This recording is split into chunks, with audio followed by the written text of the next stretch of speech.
storyteller is a performer and improviser at Comedy Sports right here in Ferndale.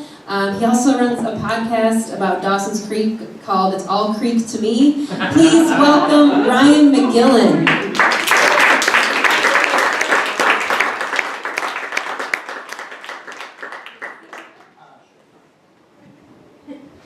Hi. So this is actually my first time doing this, believe it or not, but that's not what I'm going to talk about.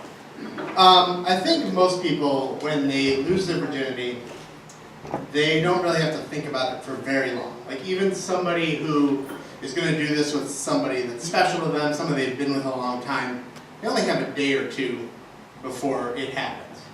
And I think that's good. In fact, I know that's good because I had 2 months to know that this was going to happen. So the year's 2005, and I'm obsessed with a website called LiveJournal, which, right? It was a blogging site, but also had these things called communities where you could interact with people who had similar interests. So I had posted some self-portraits on a photography community that caught the eye of a young lady. And we began talking, and the fact that I was a virgin and still at 22 came out, and she considered this to be, and this is a quote, and I'm not trying to brag, but she said she considered it to be criminal, and that she was determined to right this injustice. And now I thought this was all talk because she lived in Vancouver, but a few months later we're talking, and she says, oh, guess what? My mom and my aunt are taking a road trip to a town 2 hours outside of Windsor, and I'm going to go with them, and I've booked a hotel room and a Greyhound ticket, and on July 12th, you're going to lose your virginity. So now I have 2 months to agonize over this. I was kind of a late bloomer. I'd had a few high school girlfriends and a couple little college things, but nothing ever got physical enough that I could think that I knew what I was doing when it came to that.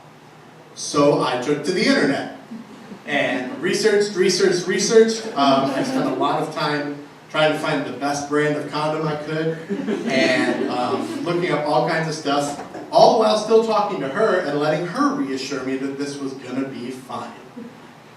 And then the day comes.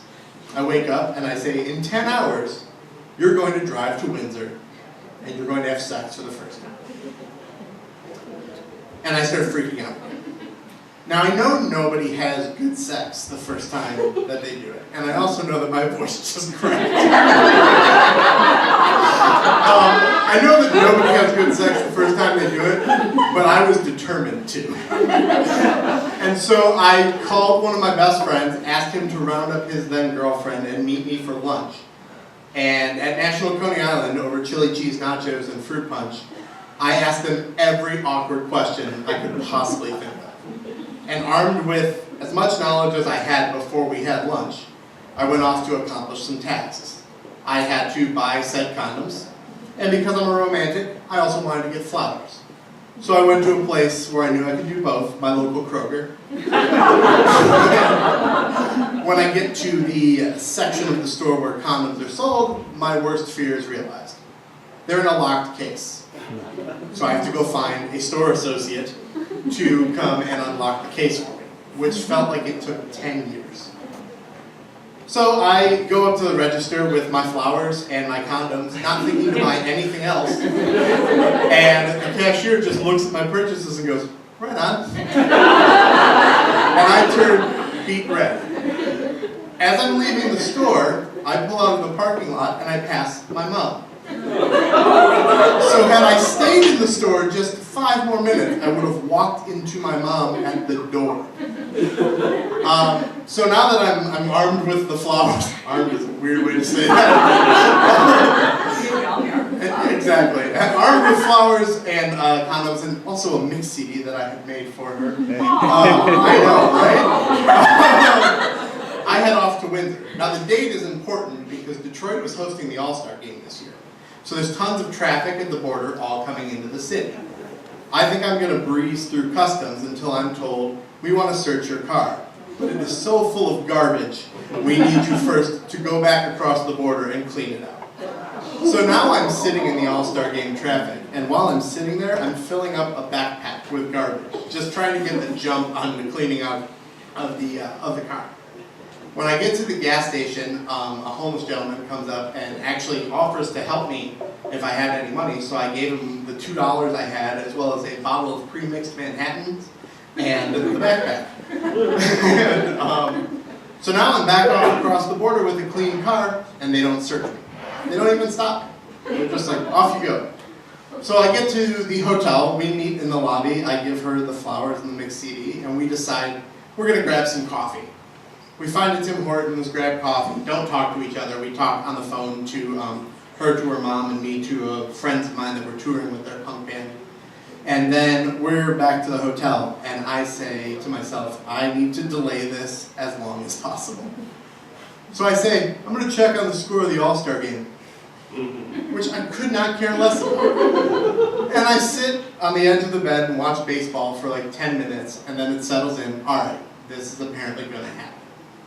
And it does, and it's bad, and it's embarrassing, whatever. So then this is where things get even weirder. The next morning, she's taking a shower, and the phone rings. And I answer it, because the phone's ringing, and I say hello, and the voice on the other end it's a woman's voice, and she says, Ryan? And I say, yeah? She goes, this was her mom. Is Sarah there? And I say, she's in the shower. And she replies, did you guys have fun? And I said, and she goes, this is your first time meeting somebody from the internet, isn't it? And I said, yeah. And she goes, well, just have Sarah call me whenever she gets out of the shower. So her mom knew why she was there. Now, I have a 2-year-old, and I'm still not really comfortable with the idea that my mom knows I've ever had sex. So I couldn't believe that her mom knew what was happening. Now, the postscript to this story is that we kept talking for a little while, but I got very, very scared because, and again, I'm not bragging, I don't know how she came to this realization or how she came to this conclusion, I should say, but reading her live journal a few days later, she wrote about a friend who had called her, it's just like a hookup friend she had, who had called her and said, do you want to get together? And she said no, because, quote, it would have been like going from drinking the finest champagne to chugging sour milk. And I got really, really scared by that. I was like, where were you? Or more importantly, where was I? And we didn't really talk that much after that. We just kind of, the friendship fizzled. And then we became Facebook friends. And I saw pictures from her wedding, where she married a fat guy with curly hair and glasses, who looked almost exactly like me. So I guess she has a type. Thanks.